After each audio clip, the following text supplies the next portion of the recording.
Welcome to CoinGeek Conversations. My guest this week has many skills and talents. We're here to talk about Bitcoin technology, but she's kindly let me start the show with a clip of her in a former life as a musician. Heart beats fast, colors and promises. How to be brave?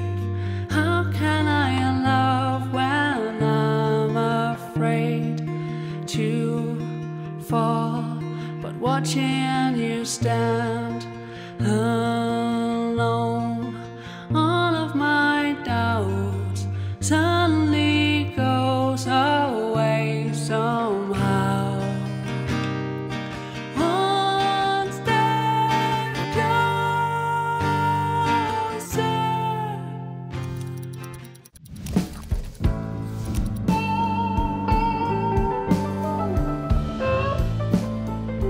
You're listening to CoinGeek Conversations with Charles Miller. Well, welcome to the show, and that was Meike Krautscheid. And we'll be hearing a little bit more about her music later on, but I'd like to ask her today about her work with the Bitcoin SV business SmartLedger. So Meike, welcome to the show. Thank you, Charles. Thank you for having me. We'll come to your musical career later, if we may, a little bit. But tell me about your work with SmartLedger. You are officially the Chief Commercial Officer, CCO, and lead blockchain consultant. So, what does that entail? So, in general, SmartLedger, we are a blockchain solution distribution channel. We are like a one-stop source solution to all sorts of industries who want to discover the power of blockchain technology, blockchain innovations. And me as a chief commercial officer, I'm at the forefront in contacting or having the contact with the potential clients. I do the consultancy. I go to these conferences. I speak about the potential of the blockchain technology, and I'm really an advocate, especially of the public blockchain technology of BSV. Well, yes, I've looked at the website, and the many different sectors of industry that SmartLedger is sort of ready to help, whether it's health or gaming or supply chain. There's many different things. I'm wondering really how you focus on something where you're going to really take it from somebody being interested to being ready to implement an actual solution. How do you get to the final product of your work with those kind of clients? So first of all, we have numerous partnerships with blockchain innovation providers, companies who made wonderful inventions, applications, services, and we connect all the dots for a certain industry. Let's say, for example, taking the iGaming sector as an example. We have, for example, a client who wants to have built, let's say, iGaming services connected with the blockchain technology. So, and it's not that he's only asking for the money management of this, let's say, online casino, but all sorts of solutions that can be connected with the blockchain, AR, VR, or like acting according to the responsible gambling laws. So you're acting as a kind of introductory business who link people to experts who can help them with different problems. Is that? No.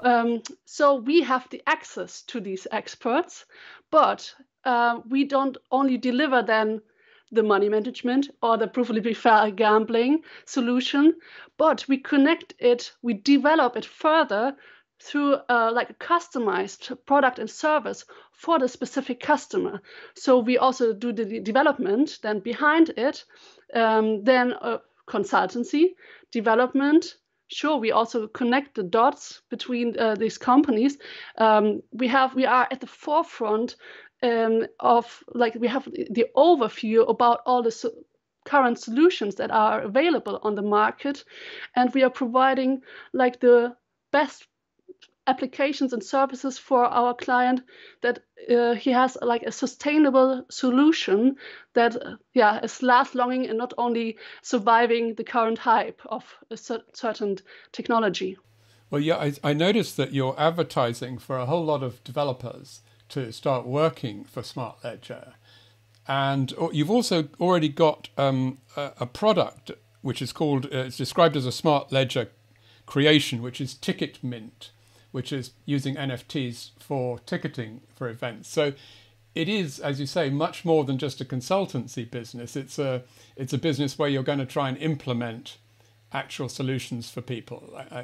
Exactly. So not only the consultancy or the development, the implementation, we are also creating our own products and services like TicketMint, but there's also Hash upcoming. It's a cybersecurity platform connected with blockchain technology, and also proof of ESG, like an immutable proof on the blockchain that companies are acting according to specific ESG metrics and so on.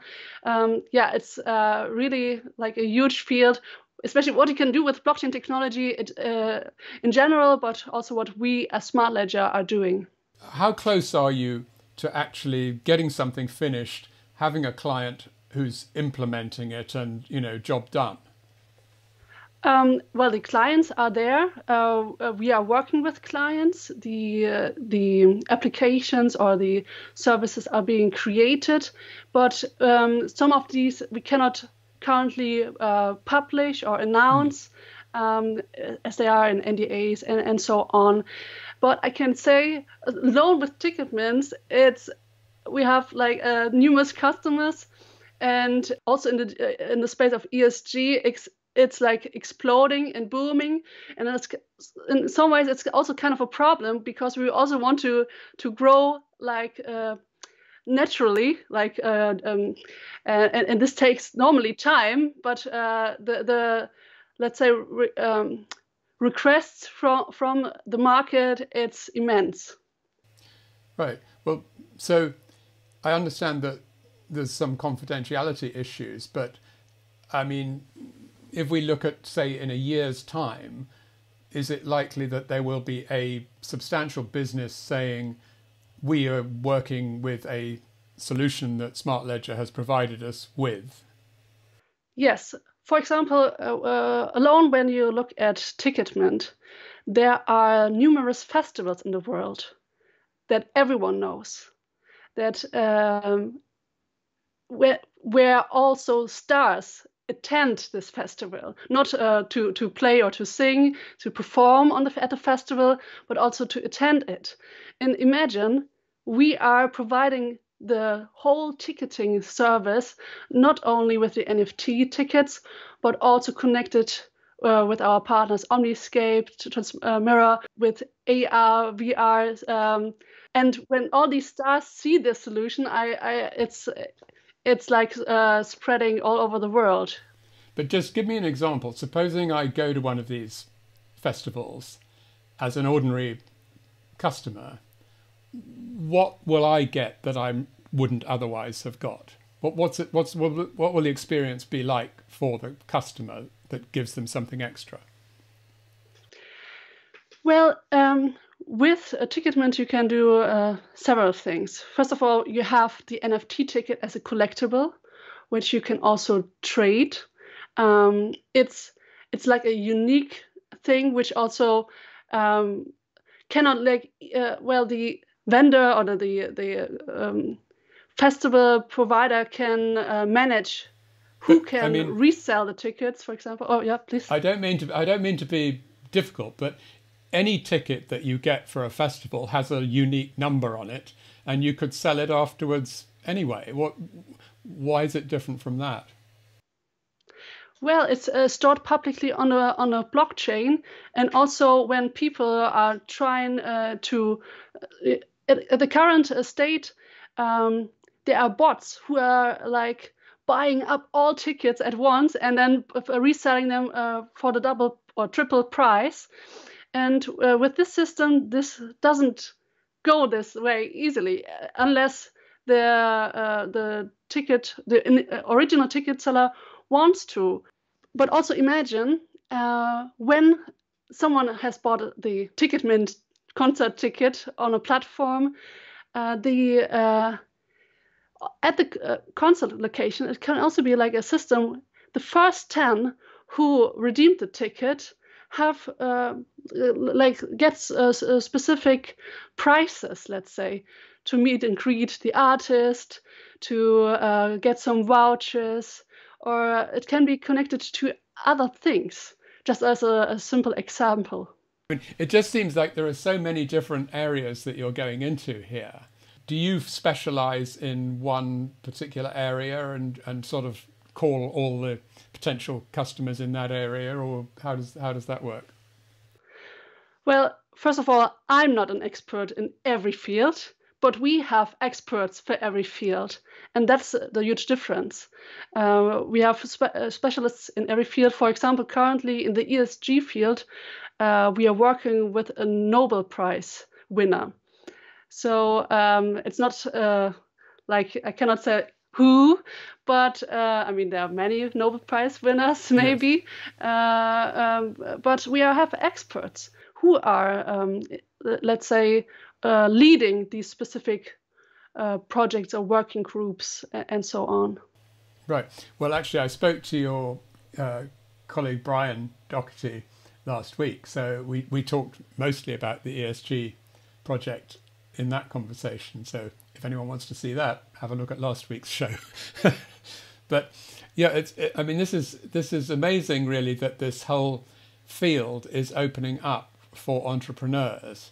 And I mean, it seems to me that it's just going to take one or two really big companies with specific solutions that are very obviously tremendously advantageous to them to open the floodgates to all the other people. Because at the moment, am I right in thinking that you have to overcome probably an element of skepticism when you approach a multinational business or something with your ideas, because there's some sort of negativity around the whole idea of Bitcoin, obviously?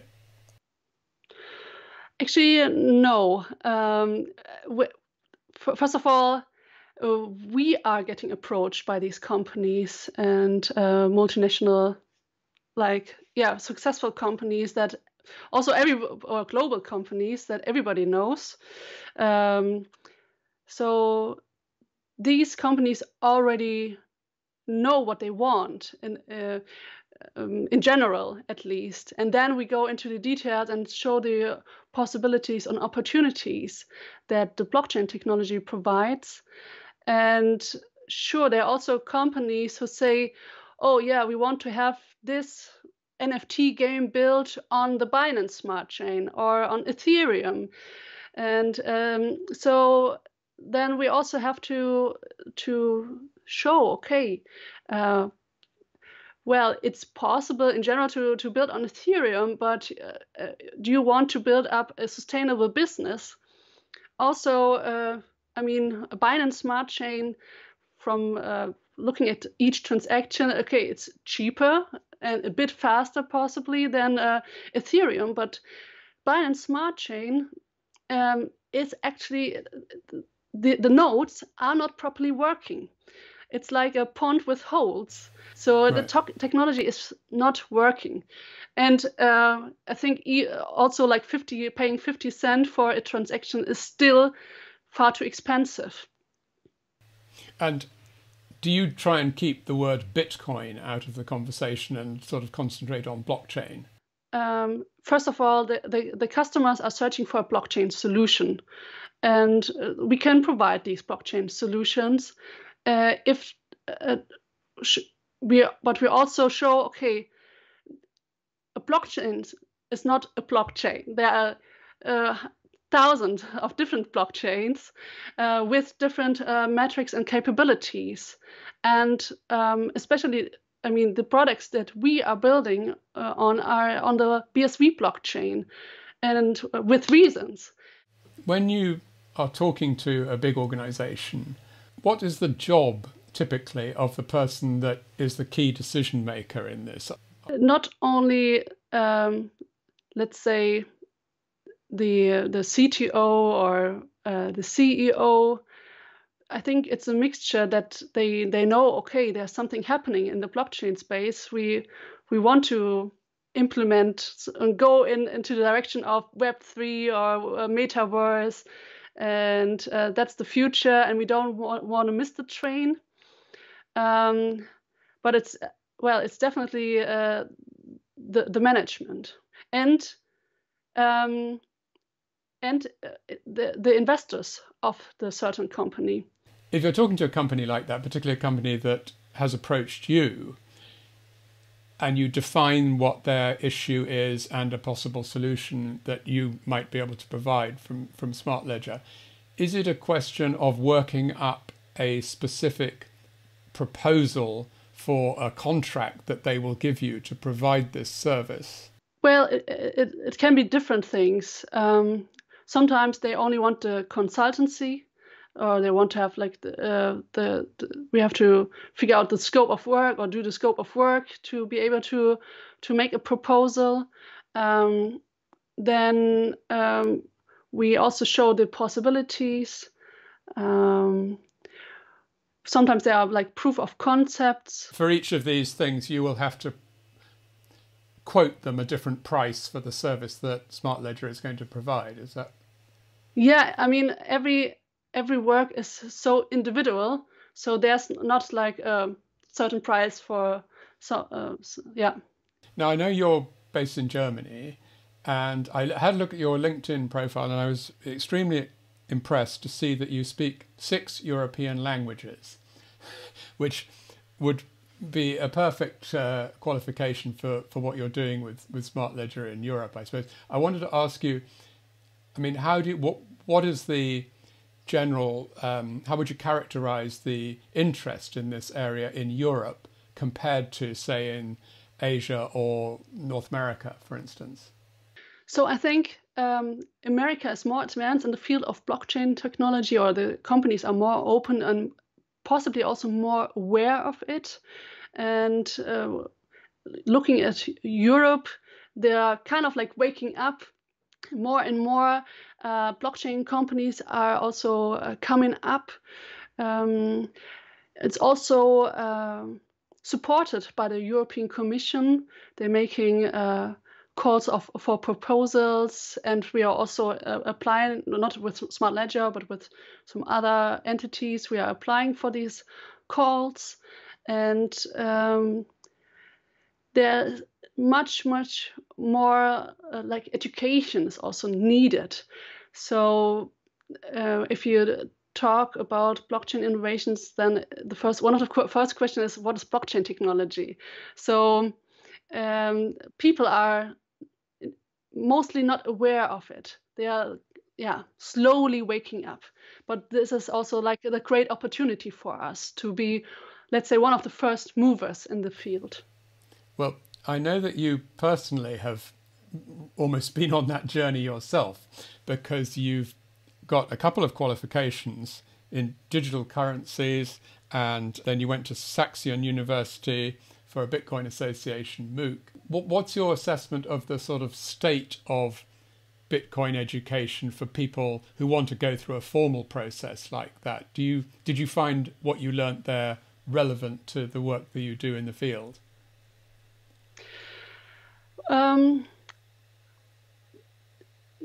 Well, yes and no. Because it's a very fast changing world. I can imagine that by the time something gets onto a university syllabus, there's a danger that by the time we finish the course, it'll be out of date. Well, in general, I would say all these courses, certification courses and studies, they only give like a superficial glimpse on the technology. The technology is so broad, so like you can, I think it's a lifelong learning process, I mean, I'm in the field of blockchain technology since a couple of years. I looked at so many different blockchains and coins and the use cases behind it. But it takes time to process all these informations, to bring it into the blood and flesh, and to really know it with your heart, and also being able to bring it or put it into words that normal people understand these things. So I think it's a mixture between doing these certification courses, studies, but also being involved in the community, looking at all the blockchain companies.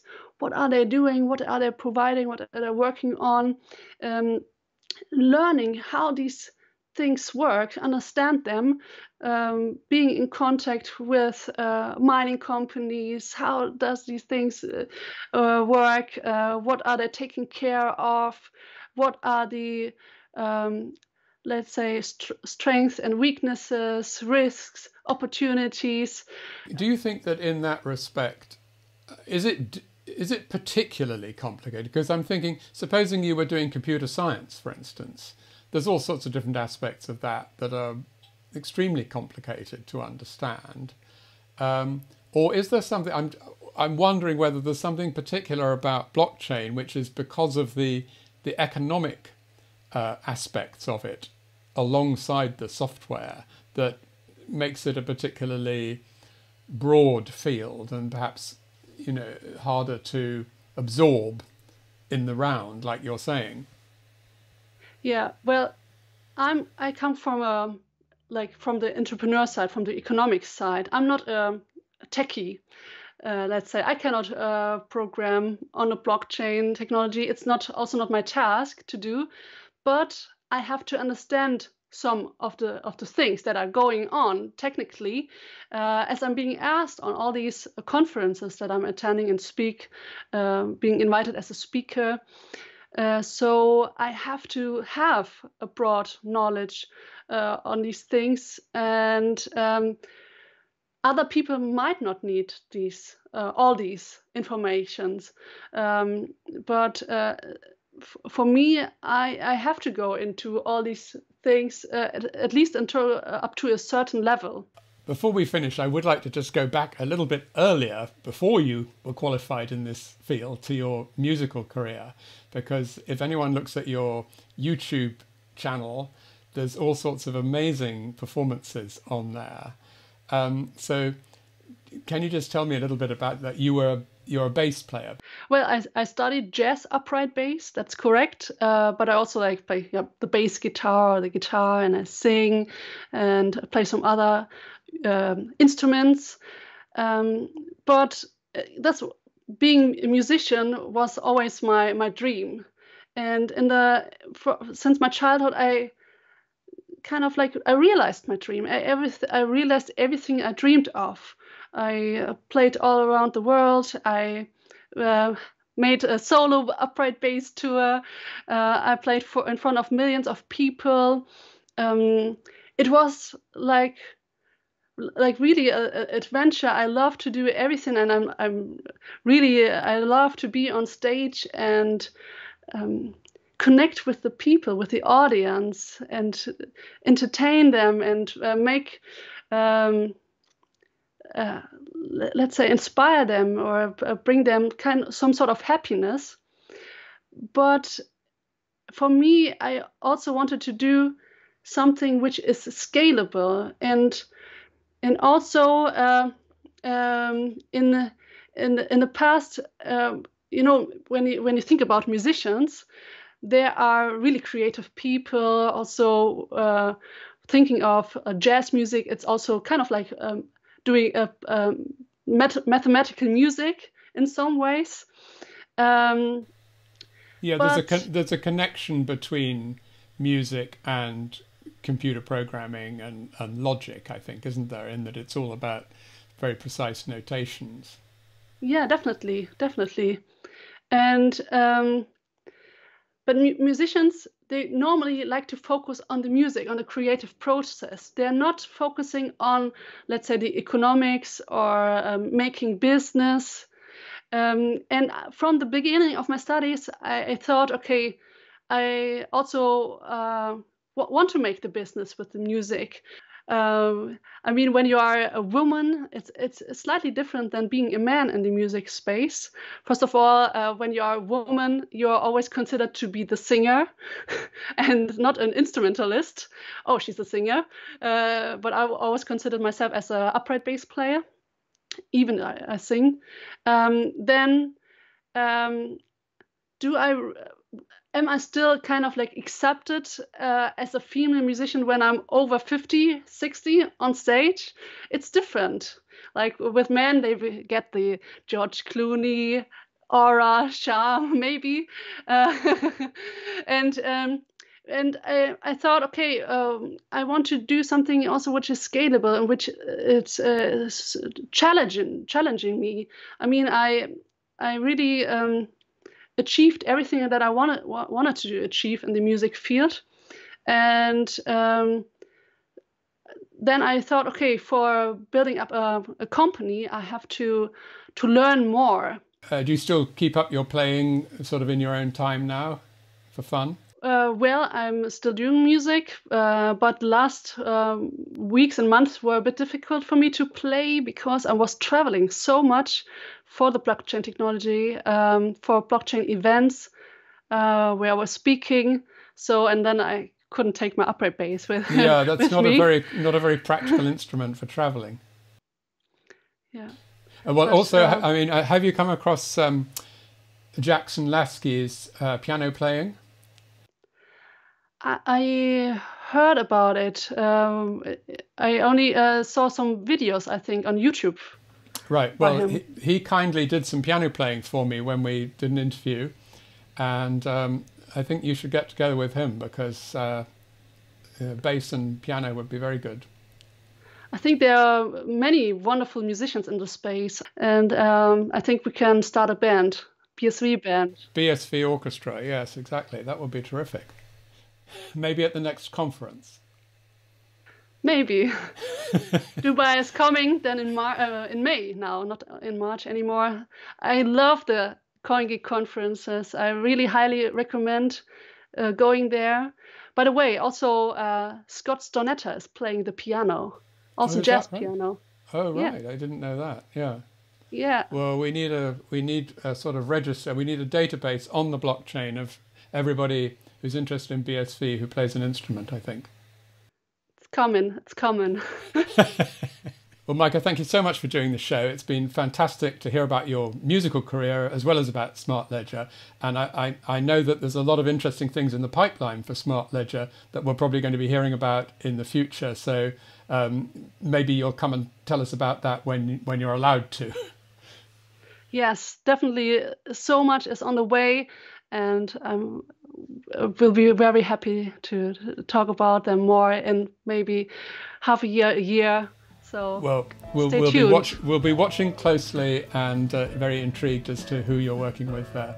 But for the moment, I'm going to leave everybody with a little compilation that you've kindly let us use of other parts of your musical career. Stuck some shots together, we've put some music with it, and you'll get an idea of some of the different instruments and some of the different musical settings that Meike has appeared in. So I'll leave you with that. Thank you for watching, and Meike, thank you so much for doing the show today. Thank you. Bye. Bye now.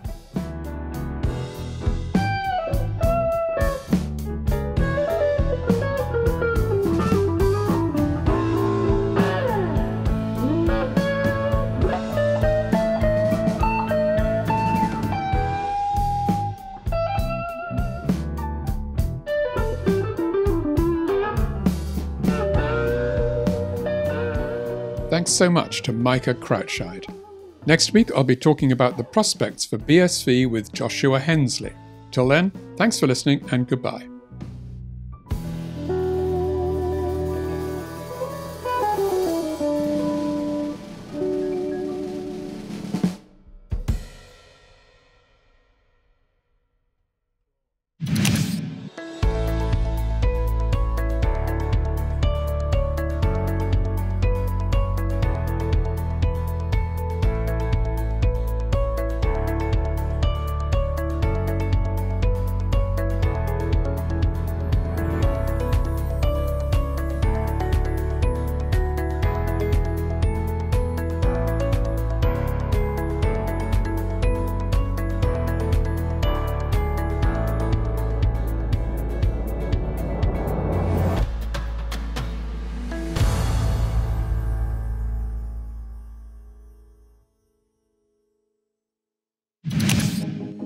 Bitcoin mining, Bitcoin wallet, blockchain, stablecoins, MetaNet, the evolution of money.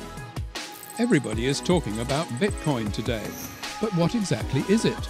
Learn the basics from experts. Learn what Bitcoin is, how it works, and why it matters. Bitcoin 101, your ultimate guide to the fundamentals of blockchain.